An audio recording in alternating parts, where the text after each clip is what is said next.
So I had made a top 10 list of units with the longest red lock, and of course now I'm going to make the top 10 list of units with the shortest red lock. See if you can guess what is some of the units with the shortest red lock are, and watch the video till the end to find out. Also, before we move on, I want to mention that the range is measured by the tile on the practice map. Number 1, 5.7 range. Most repair units such as Zeong, Hyakushiki, Exia. This most likely is not such a surprise entry. Most repair units will lose a lot of their red lock range and pretty much everything else across the board. However, this 3 repair unit actually still has a gimmick that might help you survive longer or squeeze out a win. Zeong, despite being just a head, possesses a Gerobi, Hyakushiki zombie mode has a counter, and Exia repair can still perform his Mario jump, allowing him to stay alive longer.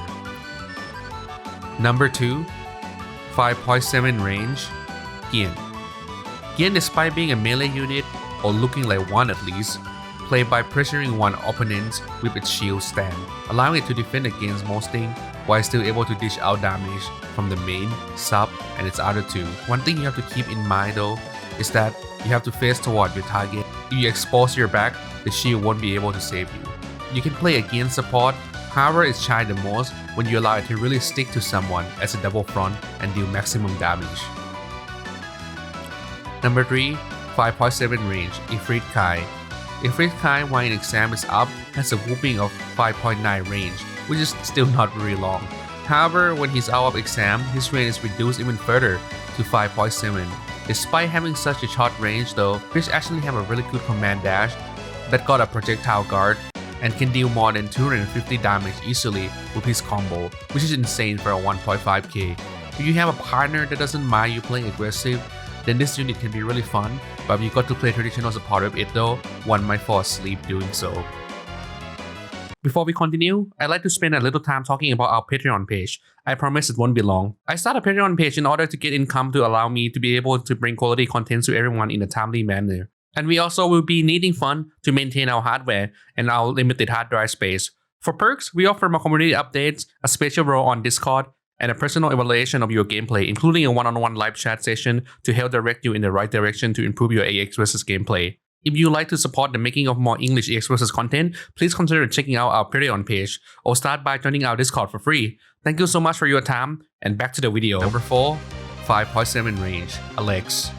Similar to Efreet, Alex White Purse with no armor has a longer range, 6.8 to be exact. That's not exactly long, but that's one range higher than the armor version.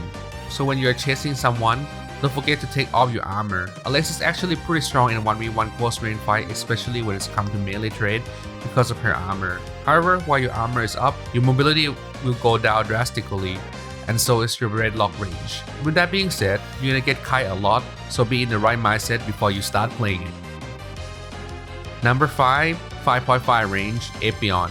Epyon is one of the most purest melee units in the game, equipped with no range weapon at all, and relies solely on his giant sword and his heat rod to start a combo, able to deal a ton of damage in a short amount of time. However, this unit requires a lot of experience and a lightning fast reaction to be able to play it competitively. Not only that, it has a short red lock range, the number of its boost dash is also insanely low. It can only boost dash 5 times when Epyon mode is active. Don't give up though, if you want to main this unit, you just have to put in a lot of work. Number 6, 5.5 range, Victory Gundam. Victory Gundam used to be a 1k unit during the full boost, but it is now promoted to a 2k. It also possesses a power-up mode called V-Dash, allowing it to become some sort of a 2.5k unit. Well, not quite, maybe a 2.2k unit, but whatever. This unit also able to send out a part of its body out to attack the target, and it will continue to be able to fight with the remaining part. When every part is sent out, the last part is left is the called fighter plane. Whilst in this mode, Victory will have a red lock range of 5.5. It's pretty short alright, but believe it or not, this is not the shortest range yet. Number 7, 5.5 range, Astray Red Frames. Red Frame is another melee-based unit that can easily deal more than 250 damage per combo.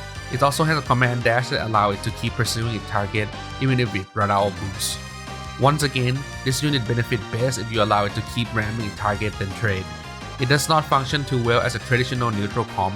Either play a support 3k, double front 2.5k, or 2K is a good idea in this case.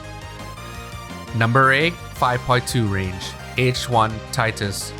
H1 Titus is not something you are commonly seen when there is an H1 on the map. That's because the Sparrow and the normal mode is much more versatile, especially the Sparrow having a lot of movement option and high priority attack.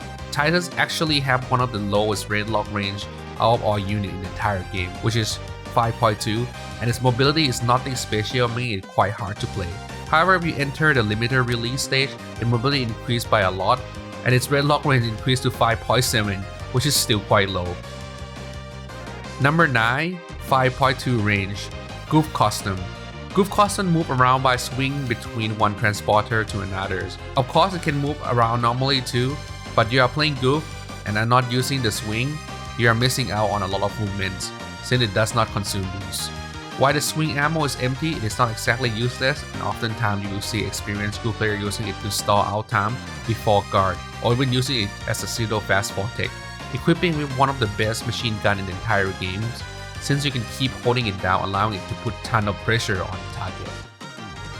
Last on the list, we have Gundam Hexa at 5.2 range. There is a lot to talk about this unit, since with its part missing, it is slightly different unit. However, we are interested in only Core Fighter mode of the unit for this top 10, because during the Core Fighter, this unit possesses a raid lock range of 5.2, again placing it in the bottom alongside with H1 Titus and Gouf Custom.